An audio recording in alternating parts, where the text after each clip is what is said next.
नमस्कार, news are आप देख रहे हैं और 4 बजे की 4 बड़ी खबर में आपका स्वागत है। मैं हूं आपके साथ काजल दुबे। 4 बड़ी खबर में सबसे पहले बात करेंगे उत्तराखंड में हुई मध्य क्षेत्रीय परिषद बैठक की, जहां पर सीएम योगी धामी सहित कई मंत्री शामिल हुए।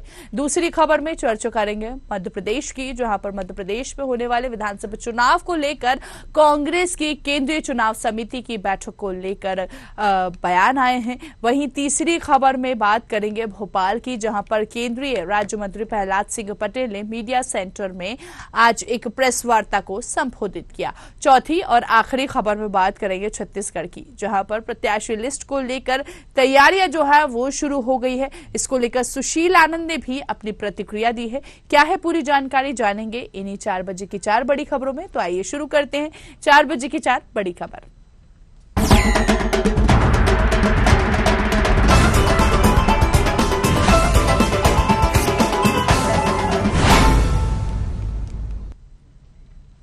उत्तराखंड के टिहरी जिले के नरेंद्र नगर में मध्य क्षेत्रीय परिषद बैठक हुई। केंद्रीय गृह मंत्री अमित शाह की अध्यक्षता में बैठक आयोजित की गई, जिसमें उत्तर प्रदेश के सीएम योगी आदित्यनाथ, उत्तराखंड के मुख्यमंत्री पुष्कर सिंह धामी शामिल हुए। वहीं मध्य प्रदेश के मुख्यमंत्री शिवराज सिंह चौहान और छत्तीसगढ़ के मुख्यमंत्री भूपेश बघेल वर्चुअली माध्यम से इस बैठक में जुड़े। वहीं मध्य क्षेत्रीय परिषद की ये 24 बैठक बताई जा रही है। बैठक में उत्तराखंड, उत्तर प्रदेश, मध्य प्रदेश, छत्तीसगढ़ के मुख्यमंत्री के अलावा इन कई राज्य के 2-2 मंत्री और केंद्र के और साथ ही साथ राज्य सरकार के अधिकारी भी उन्होंने भी भाग लिया। बैठक में उत्तराखंड की ओर से दून वैली इको जोन का नोटिफिकेशन रद्द करने और सीमांत क्षेत्र से पलायन और इसके निदान के एजेंडे को पर भी चर्चा के लिए रखा जाएगा। केंद्रीय गृह मंत्री अमित शाह की अध्यक्षता में हो रही मध्य क्षेत्रीय परिषद की बैठक में कई अहम मुद्दों पर भी चर्चा हुई। वहीं उत्तर प्रदेश के मुख्यमंत्री योगी आदित्यनाथ 3 दिवसीय दौरे पर उत्तराखंड पहुंचे हैं। तो आपको बता दें, सीएम योगी सहित धामी, मुख्यमंत्री भूपेश बघेल, मुख्यमंत्री शिवराज सिंह चौहान ये वर्चुअली जुड़े। साथ ही साथ धामी और योगी की भी भेंट मुलाकात यूं कहें कि उत्तर प्रदेश में यहाँ पर देखने को मिली। जिसके बाद आपको बता दें, यहाँ पर ये मध्य क्षेत्र परिषद की बैठक में कई अहम प्रस्ताव या इस पर करेंगे कई अहम मुद्दों पर चर्चा जो है वो की गई। बताया जा रहा है कि केंद्रीय गृह मंत्री अमित शाह की अध्यक्षता में यह बैठक आयोजित की गई। सीएम योगी आदित्यनाथ समेत कई राज्य के सीएम इस बैठक में शामिल हुए। चलिए ज्यादा जानकारी लेते दिनेश जी का रुख करेंगे। हमारे साथ राजनीतिक विश्लेषक जुड़ गए। दिनेश जी, सबसे पहले बहुत स्वागत है न्यूज आर में आपका। जी, मध्य क्षेत्रीय यहाँ पर परिषद की बैठक हुई और सबसे पहले इस बैठक के बारे में आपसे जानना चाहेंगे, कितनी अहम मानी गई ये बैठक और इस बैठक होने के मायने क्या हैं? देखिए गांधी, सबसे पहले तो देखिए जिसको देखा जाए कि मतलब ये बहुत अहम बैठक है और जैसे कि मध्य क्षेत्र है तो उसमें देखिए छत्तीसगढ़, मध्य प्रदेश, यूपी और उत्तराखंड, ये 4 प्रदेशों की बैठक है। और ये चारों दिनेश जी, आपकी आवाज मुझ तक नहीं पहुंच पा रही है। हम वापस आपका रुख करेंगे, वापस संपर्क करने की कोशिश करेंगे। तो देखिए यहाँ पर मंत्री परिषद की बैठक जो है, मेरे सुन पा रही हैं आप?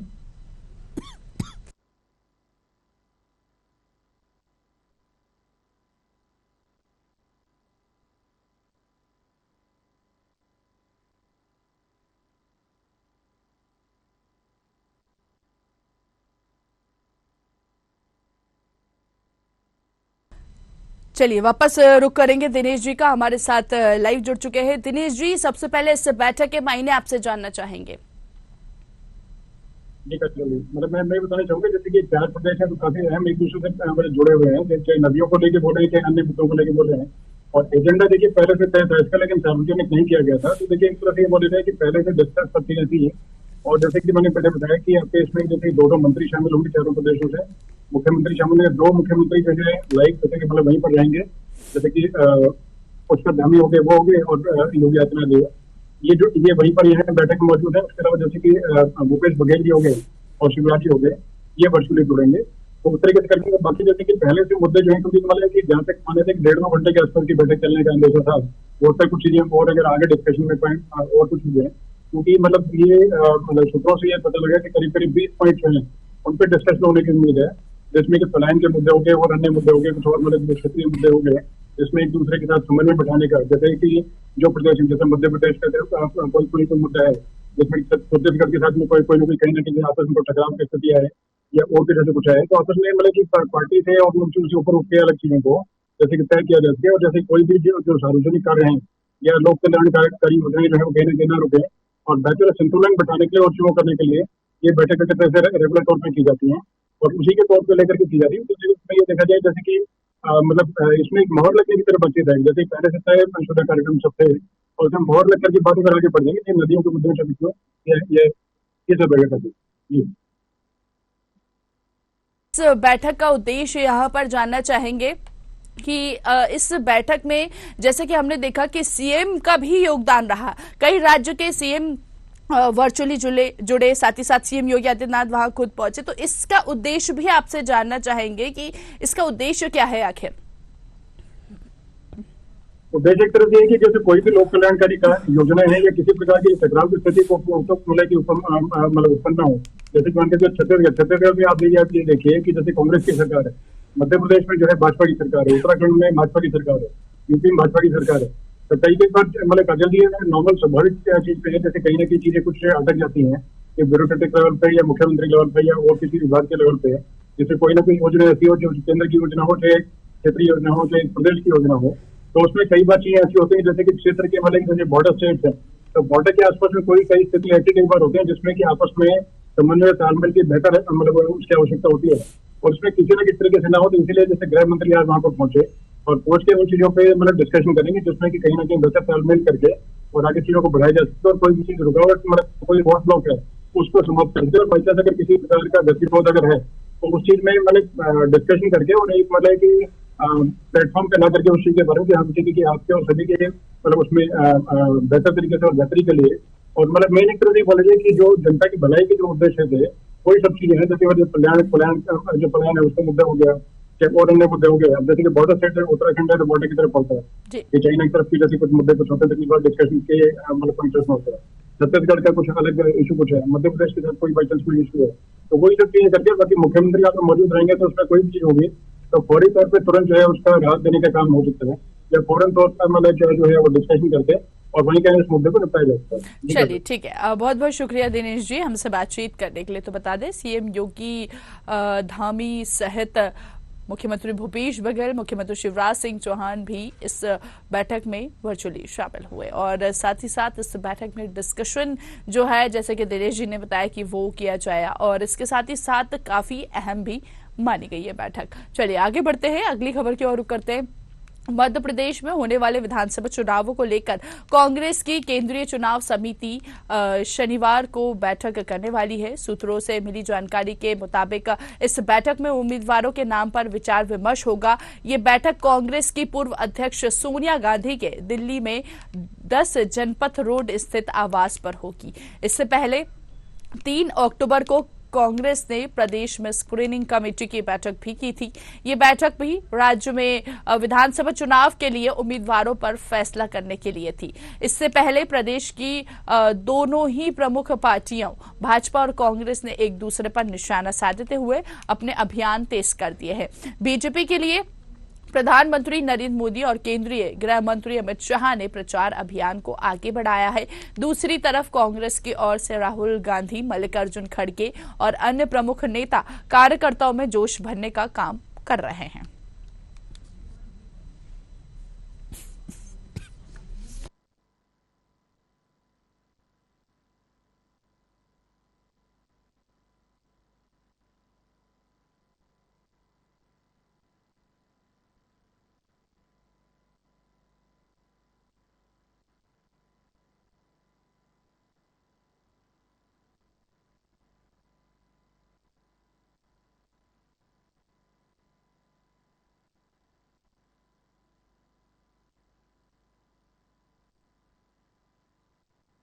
बता दें आपको कि मध्य प्रदेश में होने वाले विधानसभा चुनाव को लेकर कांग्रेस की केंद्रीय चुनाव समिति की बैठक होने वाली है। बताया जा रहा है कि इस बैठक में उम्मीदवारों के नाम पर विचार विमर्श होगा और साथ ही साथ ये बैठक कांग्रेस की पूर्व अध्यक्ष सोनिया गांधी के दिल्ली में 10 जनपथ रोड स्थित आवास पर होगी।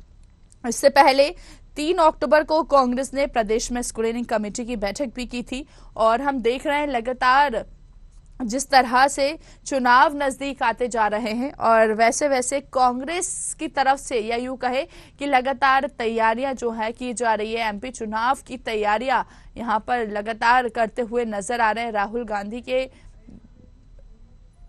जी हां, आपको बता दें सोनिया गांधी के आवास पर यह बैठक जो है वो आयोजित की। चलिए ज्यादा जानकारी ले लेते हैं, एएल त्रिवेदी जी का रुख करेंगे जो कि वरिष्ठ पत्रकार है। जी सर, यहाँ पर बताया जा रहा है कि उम्मीदवारों के नाम पर विचार विमर्श होगा और ये बैठक कितनी अहम मानी जा रही है, सबसे पहले आपसे जानना चाहेंगे। देखिए, निश्चित तौर पर मध्य प्रदेश में चुनाव की लहर चल रही है और इसको लेकर इसके तारतम्य में लगातार बैठकों का दौर जारी है।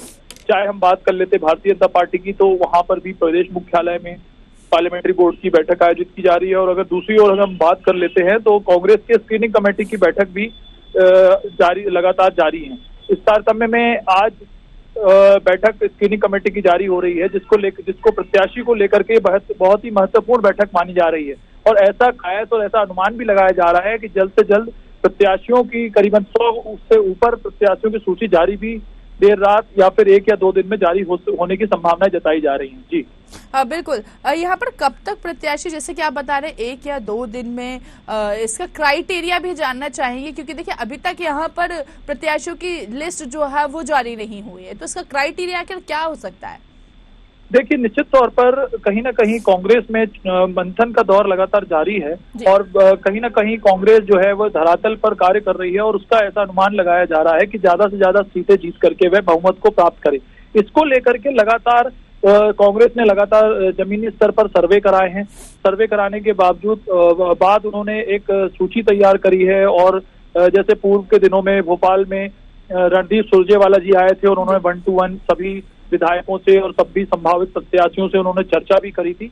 तो इसको लेकर के पूरे पैमाने जो थे वो बनाए गए हैं और अब कहीं ना कहीं कांग्रेस स्क्रीनिंग कमेटी में वह जो नाम है वह रखे जाएंगे और उस पर मंथन और चयन का दौर लगातार जारी रहेगा और अनुमान ये लगाया जा रहा है कि उसके पश्चात आज या कल या हो सकता है 15 तारीख के आसपास सूची जारी हो जाए। द्विवेदी जी, यहाँ पर आपसे ये भी जानना चाहेंगे कि सोनिया गांधी के आवास पर यह बैठक आयोजित की जाएगी, जो कि खड़गे जो देखें तो वो अध्यक्ष हैं, तो क्या खड़गे से नाम मात्र के अध्यक्ष रह गए? क्योंकि यहाँ पर देखिए राहुल गांधी या सोनिया गांधी की बात करें तो यहाँ पर हस्ताक्षर होता हुआ कहीं ना कहीं उनका नजर आ रहा है।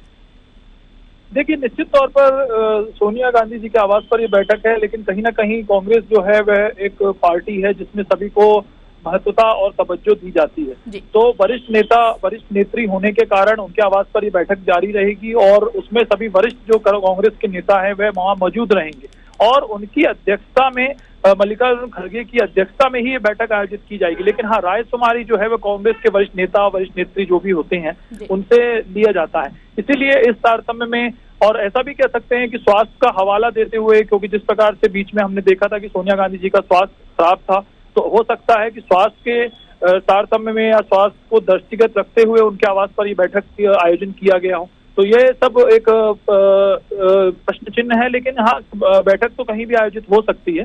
तो इसलिए 10 जनपद का चयन किया गया है कि कांग्रेस स्क्रीनिंग कमेटी का बैठक जो है वो उनके आवास पर की जाए। चलिए ठीक है, बहुत बहुत शुक्रिया द्विवेदी जी हमसे बातचीत करने के लिए। तो देखिए, यहाँ केंद्रीय चुनाव समिति की बैठक जो है वो आयोजित होगी और बताया जा रहा है कि सोनिया गांधी के आवास पर यह बैठक आयोजित की जाएगी। देखने वाली बात यह होगी कि कितनी अहम मानी जाएगी ये बैठक। आगे बढ़ते हैं, अगली खबर की और रुख करते हैं। केंद्रीय राज्य मंत्री प्रहलाद सिंह पटेल ने मीडिया सेंटर में आज एक प्रेस वार्ता को संबोधित किया, जहां प्रहलाद पटेल ने चुनावी राजनीति में सरकारी धन के दुरुपयोग पर सुप्रीम कोर्ट के दखल का स्वागत किया। इस दौरान उन्होंने कहा कि चुनावी राजनीति में जिस प्रकार से सरकारी धन का दुरुपयोग होता है वो गलत है। कांग्रेस के नेता तथ्यों से परे जाते हैं। अजय सिंह राहुल ने आरोप लगाया था कि प्रहलाद पटेल कोयला घोटाले में शामिल थे। ये तथ्यहीन है। 2005 से 2009 के बीच एक घोटाला हुआ था उस समय में सांसद तक भी नहीं था। केंद्रीय मंत्री प्रहलाद पटेल ने कहा कि लाडली बहना योजना हो या फिर उज्ज्वला योजना, हमारी सारी योजनाएं महिला सशक्तिकरण के लिए प्रतिबद्ध है। जनसंघ से लेकर अभी तक हमने महिला सशक्तिकरण का संकल्प किया है। हम थर्ड पार्टी असेसमेंट के लिए भी तैयार हैं। अजय सिंह जी राहुल नरसिंहपुर गए थे और उन्होंने कह दिया कि प्रहलाद पटेल कोयला मंत्री थे और वो भी कोयला घोटाले में शामिल थे। आपको पता है, किसी मीडिया ने संज्ञान नहीं लिया, लेकिन वो वीडियो मैंने देखा और मेरे अनुज ने उनको नोटिस भी दिया है। लेकिन मैं 2-3 बातें आपके सामने सफाई के तौर पर नहीं, कि तथ्यों से कितने परे कांग्रेस जाती है या कांग्रेस के नेता जाते हैं। और मुझे लगता है कि अजय सिंह जी के साथ एक शब्द जुड़ा हुआ है, राहुल। और राहुल नाम का इम्पैक्ट है, मुझे लगता है कि वो इस सीमा तक चले गए। 2005 से 2009 के बीच में जो कोयला घोटाला हुआ, उस पर वो सारी रिपोर्ट सीजीए ने 2012 में दी थी। हम अगर केंद्र की योजनाओं को देखें, महिला सशक्तिकरण और स्वाभिमान, ये भारतीय जनसंघ से लेकर भारतीय जनता पार्टी तक हमारा पहला सशक्त संकल्प था। क्योंकि हम हमेशा से कहते थे कि महिला, हमारी बराबरी का दर्जा महिला को नहीं, हमारी ऊपर है उसका स्थान, और ये हमारी सनातन परंपरा को हम शीर्ष पर रखते थे। योजना के क्रियान्वयन के 6 महीने बाद निश्चित रूप से इम्पैक्ट असेसमेंट होना चाहिए, जिसके लिए भारतीय जनता पार्टी प्रतिबद्ध है। और दूसरा, थर्ड पार्टी असेसमेंट होना चाहिए। मैं 2 बातें कह रहा हूं, और इसलिए मैं लाडली बहना योजना हो या हमारी कोई भी योजना, उज्ज्वला हो, जल जीवन मिशन हर घर जल हो, शौचालय हो, प्रधानमंत्री आवास हो और हर घर बिजली हो, मैं दावे के साथ कहता हूं कि महिला सशक्तिकरण की इससे बेहतर और कोई मिसाल नहीं हो सकती। और किसी भी असेसमेंट के लिए भारतीय जनता पार्टी तैयार है। और इसलिए मैंने पहले ही कहा कि मैं न्यायालय के इस कोशिश का सम्मान करता हूं और आपसे भी विनम्र प्रार्थना करता हूं, हम थर्ड पार्टी असेसमेंट के लिए तैयार हैं। तो देखिए, प्रहलाद पटेल ने यहाँ पर संबोधित किया, कहीं ना कहीं अजय सिंह राहुल पर भी उन्होंने जमकर निशाना साधा। चलिए ज्यादा जानकारी ले लेते हैं, सहयोगी सत्यम शर्मा का रुख करेंगे, हमारे साथ लाइव जुड़ चुके हैं। सत्यम, यहाँ पर मीडिया सेंटर में एक प्रेस वार्ता आयोजित हुई और कहीं ना कहीं प्रहलाद पटेल ने उसको संबोधित किया। सबसे पहले ये पीसी के बारे में आपसे जानना चाहेंगे। जी देखिए, जो केंद्रीय मंत्री हैं प्रहलाद पटेल ने, उन्होंने पीसी करके साफ तौर पर सुप्रीम कोर्ट का शुक्रिया अदा किया कि उन्होंने फ्री वीज पर संज्ञान लिया है।